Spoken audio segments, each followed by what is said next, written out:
Hello and welcome back to Ycft. Today is quite a special video for us.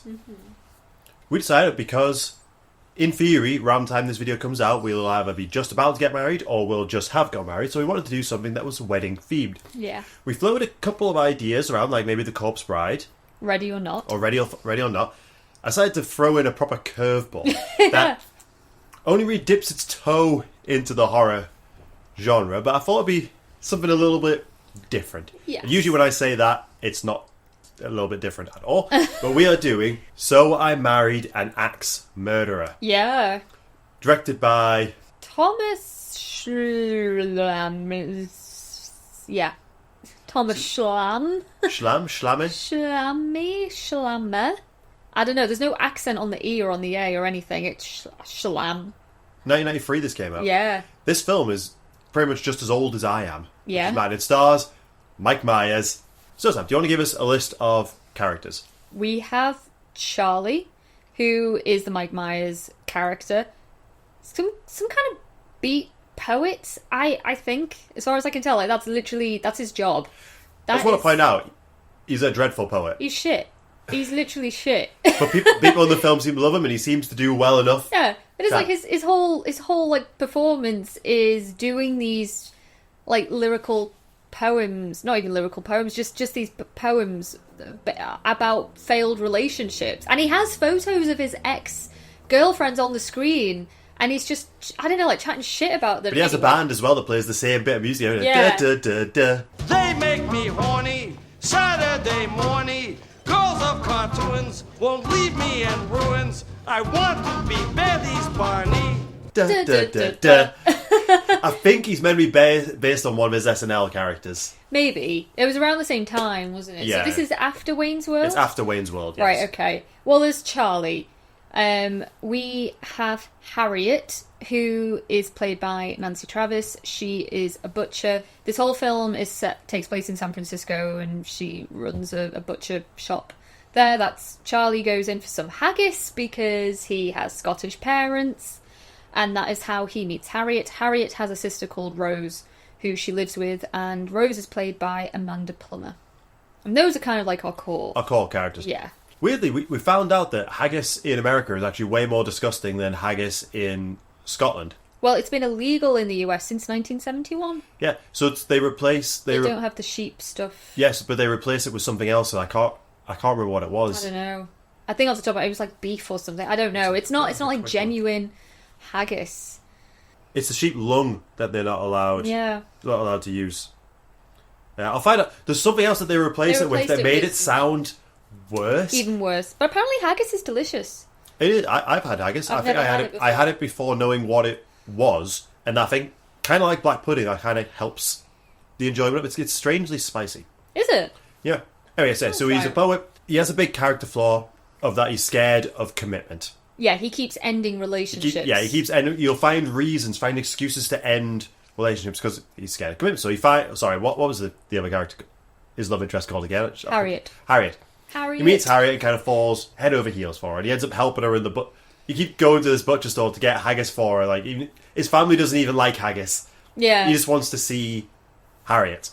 Ends up helping her out in the butcher store, and gets some of the Mike Myers comedyisms, like really good physical acting while chopping stuff up. But then, as things start to get more serious, he starts trying to find reasons to end it. And I don't think he's doing it like consciously. He starts to think that she is a serial killer. We keep getting reports of news. His friend is a cop as well. Men are being murdered by a woman that lies to them, creates fake identity, marries them, and then cuts them up. The reason he starts to get suspicious is she has a lot of interesting facts about her life that also seem to line up with things to do with the killings. Like, one was a karate instructor, and she has a bunch of like karate attire on the wall and stuff like that. One of the victims is called Ralph, and when she sleeps, she has dreams of a person called Ralph that she screams. She screams in her sleep.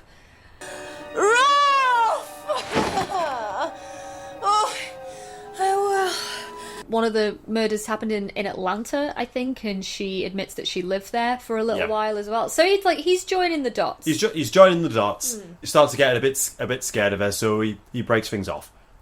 Yeah. Then the killer is caught, or someone admits to the killing, so he's like, oh my god, I love you, take me back, let's get married. Yeah.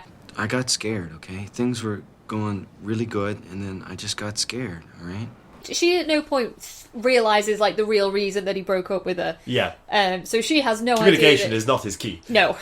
Commitment and communication. They get married. It turns out that the person who admitted to the killings was just It's just a crank, wasn't it? it was just bull. So then he's back on to thinking, oh god, Shit, I married an axe murderer. I married an ex, so I married an ex murderer. Yeah. It's a silly little film, this one. It's just kind of a bit of fun.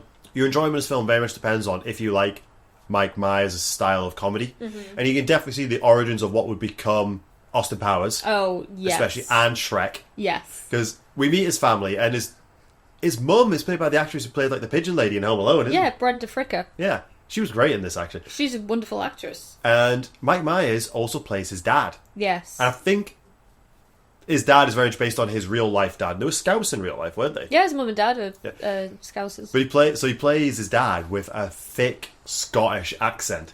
And very much, if you close your eyes, sometimes you'll hear Shrek, and sometimes you'll hear Fat Bastard Yeah. from Austin Yes. Powers. Yes. You are my eyes, you are my dreams, you in my eyes. They do some really interesting stuff, because obviously there's multiple times where he has to be in the frame with both of them. And I'm like, all right, they've got the matte line that he won't cross. Then there are some scenes where he goes like through a door behind them, and I'm like, there has to be a double that's taken his place. They do some interesting things to be able to try and sell the idea that they are both in the same room and interact with each other and not played by the same actor. His dad might be my favourite character in this whole film. Yeah, his dad is might be great. one of my favourite Mike Myers roles. Lighten up, Charlie. Do you have a pickle up your ass again? Show the picture of Charlie when he shit his pants in Niagara Falls. Oh, come on, Mom. Don't show her the pictures. Oh, lighten up, Charlie. You got pickle up your ass again. It's where he makes fun of his younger son for having him. He's like, look at the size of that head. Oi, head!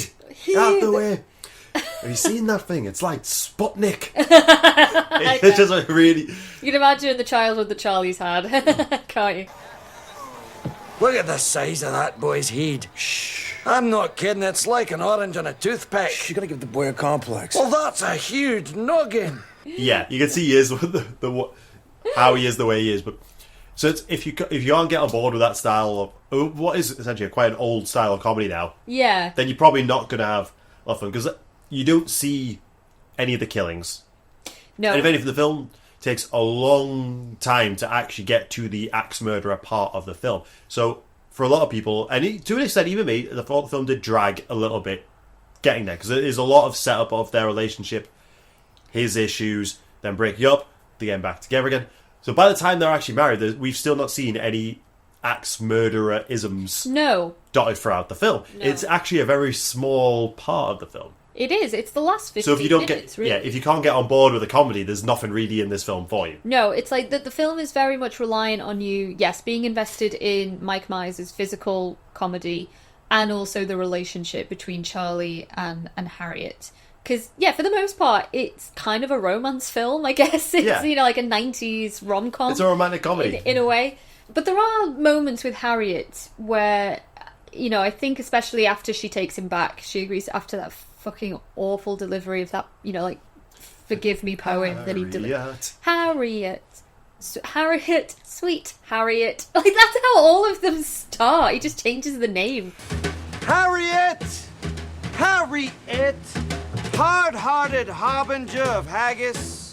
That's how he starts the very first one is woman, woman, woman. Yeah, It's so weird. It's so weird. Woman! Whoa, man! Whoa, man! She was a thief, you gotta believe. She stole my heart and my cat. Does it like so many times. It's basically the same performance, just with a different woman's name. Yeah. Every now and then. Why pay for a band? Just have a backing track. Yeah, exactly. The band or But he brings up his band. He reads his poem. He Yeah. even admits in that one, this poem is bad. Yeah. I am lonely. It's really hard. This poem sucks. But I think it's after she takes him back that you start to see, like, not a change in Harriet's personality necessarily, but she's... I don't know, like little subtle differences. Like even on the wedding day itself, there's a delay before she says "I do." Like she looks very pensive and even quite anxious, and even everyone in the congregation is like, "Is she gonna say yes?" And she does eventually say yes. And like little things, like he makes a joke when they're driving to their honeymoon. Again, like this is very near the end of the film, where he's like, "Oh, like all your other husbands," and it's a joke. But she gets very defensive about it. And she's like, "What do you mean? What do you mean, my other husbands? Why would you say that? Why?"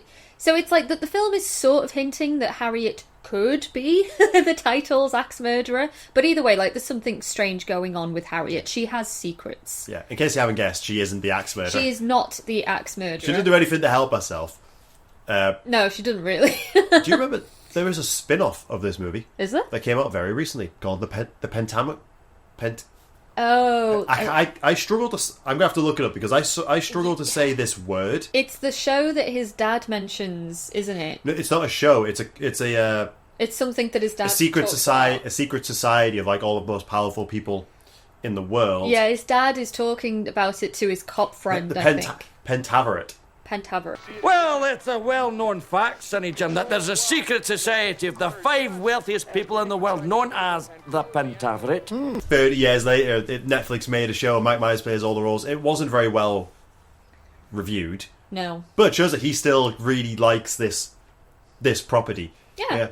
I have to admit, when it was first announced, because it's such a throwaway line that is never really mentioned again outside of that one scene.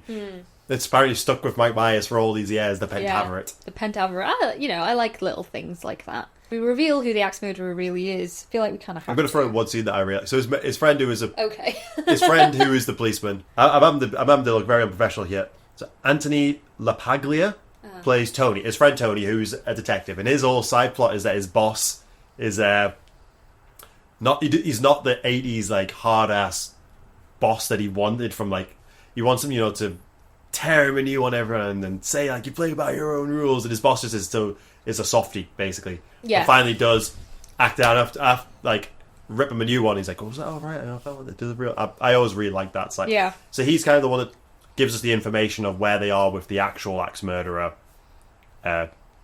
investigation. So one point when he realizes that, oh my god, he might have actually married Harriet, might actually be the killer. Charlie, listen to me.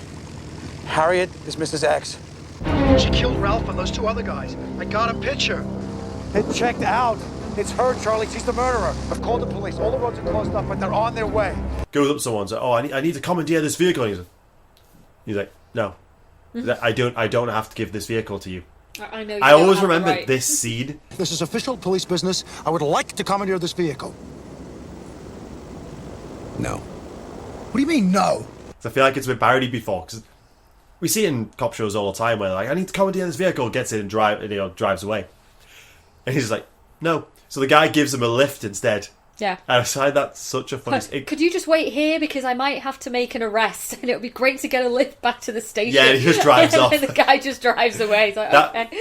Do you remember that another SNL alumni, Andy Samberg, did a similar thing in Brooklyn Nine-Nine, where he's got a broken leg and he's trying to chase down a criminal, and this is the New Girl crossover they had. Zoe Deschanel pulls up. Oh yes, I do. And he tries to commandeer her vehicle, and she ends up giving him a lift, and he's holding her soup. Gives him a ride. Yeah. Really reminded me of that. So yeah, let's reveal who the actual killer is. Which, let's reveal, is pretty weak. I think it's weak just by virtue of the fact that we don't have too many scenes with her. Yeah. Like the character makes sense that it would be this person, but I just would have liked to have seen more of her. The killer is Rose. It's Harriet's sister. Now, we get 2 scenes with Rose, really. One of which she has no dialogue in. She's Harriet's maid of honour at the wedding, and we don't hear her speak at all. But the main scene that we see her with is the morning after Charlie and Harriet first sleep together. Harriet's had to go off to work or run some errands. Charlie thinks he's alone in the house, and then he realises, oh shit, she lives with her sister Rose. And Rose and him have this pretty weird interaction over breakfast. Like, Rose is very intense and asks him like lots of, like inappropriate questions. And then, Charlie's like a little bit freaked out by it. And she kind of ends it with, oh, well, don't worry. I I won't tell Harriet what happened here. And Charlie's like, wait, what?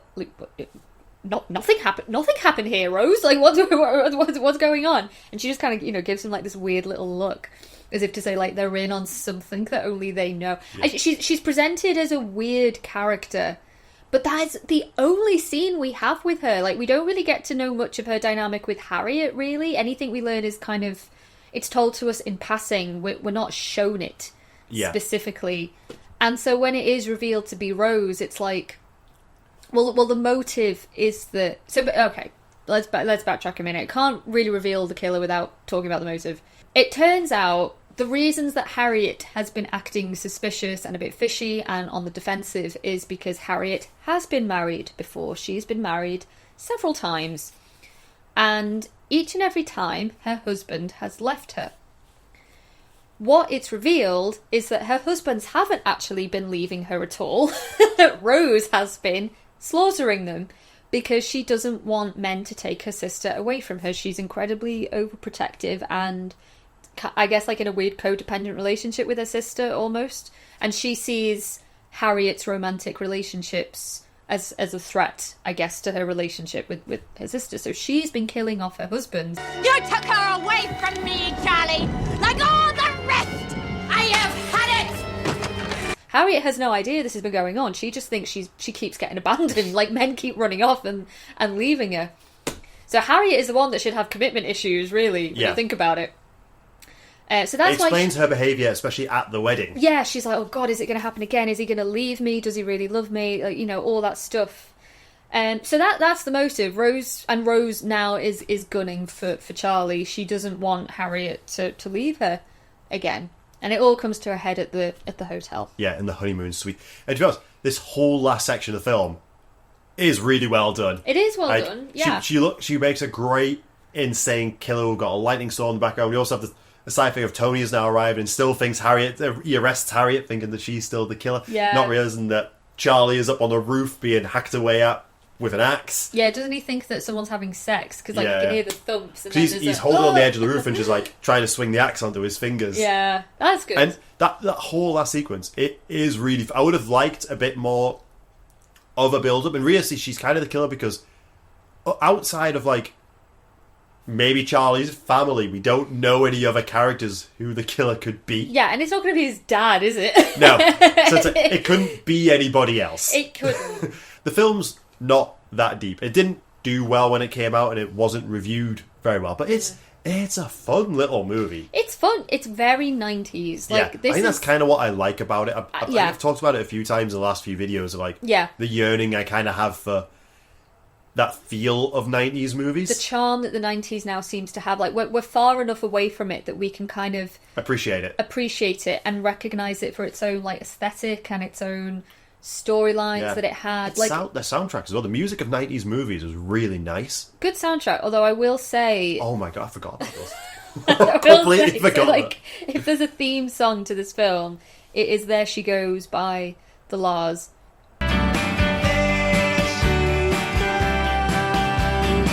Excellent song, great band, although I think this is like their main song. It's like the one song that they did. Also a Liverpudlian band.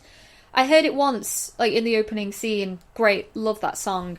Heard it again, like 2 scenes later. Oh, cool, I'm a fan of the Lars. Then I heard it again. And then I heard it again. I count 4 times they play this song almost in its entirety. Like, is it in the credits as well? I think it probably is in the credit. They really overdid it with this one. Look, they paid for the song. They're going to use the song. It's like there were other bands that were around in the 90s, you know? Like the Cranberries. Like that would have fit the vibe of the movie maybe too. But no, I totally agree with you. I think the 90s... I've said this before, for a really long time, I had no fondness for the 90s whatsoever. Like, I was not sentimental to it at all. I thought it was a really boring decade. We had a few bangers in terms of movies, but otherwise pretty forgettable. Now I'm like, nah, the 90s were pretty cool. I really like how guys in particular dressed in the 90s. It's the hair and everything. The hair, it's the sport, sports jacket with t-shirts and I don't know, they just kind of look, their casual looked very smart. He says in cord and a bright hoodie. I don't know, there's an aspect in that is that this, so maybe that's again reason why I enjoy this movie as much as I do, is it just scratches that particular 90s itch, yeah. and then gives me a nice little chase sequence at the end. Yeah, there's very gothic as well. Like, It's it's very stormy and it's It's very Agatha Christie at the end. very Agatha Very Christie. Agatha Christie, Yeah. and it is like the best part of the film. Yeah, It definitely. just the movie feels longer than it should be to get to that point. That's the thing. It does feel like a long movie, and I would have. I don't know if I was directing it, if I was at the helm of this, what would I do differently? And I would still keep it essentially the same, but I would definitely make more of the murder investigation. I'd have Charlie maybe investigating himself rather than his mate doing it, potentially. Yeah. A little. What? Sorry, you continue. No. What were you going to say? I was going to say, because there's so much emphasis on Charlie's ex at the beginning, I think she should have come back into it. Maybe she could have went to Harriet's place in order to talk to Harriet about what he's like, and then suddenly she ends up dead. Maybe. So it's a character, again, to get Charlie kind of invested in what's going on, but more reason for us to suspect Harriet, because they can have a big fight, and next thing we know, we don't even need to see it, next thing we know is that she's killed off. Yeah. And then maybe Harriet has killed her off because she confronted her sister. No, maybe her sister has I've got all my characters mixed up right now. Maybe I her get what you sister mean. kills off the ex because she had a fight with Harriet. Yeah. And that, again, would help us suspect Harriet more. Mm-hmm. It could even be something as simple as, like, it's made it look like she fell down some stairs or something like that, or was pushed, or walked in front of a bus or something like that. But it would cement stakes a bit more, because this movie still, in my mind, it could have ended without a murderer at all, and it just kind of plays to the whole theme that he just made most of this up in his head as an excuse to not commit. Yeah. It also means that the title is factually wrong. He did not marry an ex-murderer. He did not marry an ex-murderer. And I think, because we'd both seen this before. We both forgot who the killer was. You thought it was Harriet, didn't you? I did. I was like, I cannot remember who the killer was in this Yeah, I remembered that it wasn't, but I could not remember who it was. And again, it doesn't surprise me, because Amanda Plummer is barely in this movie. Like, it's criminal to underuse Amanda Plummer. Interesting fact, Sharon Stone was approached and was very interested in playing the dual role of Rose and Harriet. Oh, that would have been cool. She wanted to play both of them, but I don't know, producer, the studio, whoever it was, said no, they need to be two separate people. We want you to play Harriet. And she thought, no, that's too Not boring. interesting enough for her. Too boring. Yeah. I know also there was some debate over, like, writing credits, because I know someone was doing a lot of rewrite. The script changed constantly, like, kind of like how sketch work often does. And I mean, there's some debate on, like, who actually ended up writing more. Was it the original script? Was it the original writer, or the person who was doing all the rewrites? One of the writers I have written down, Robert Fried. I don't know if he was already dating her or if he met her during the production, but he ended up marrying Nancy Travis, and they are still together to this day.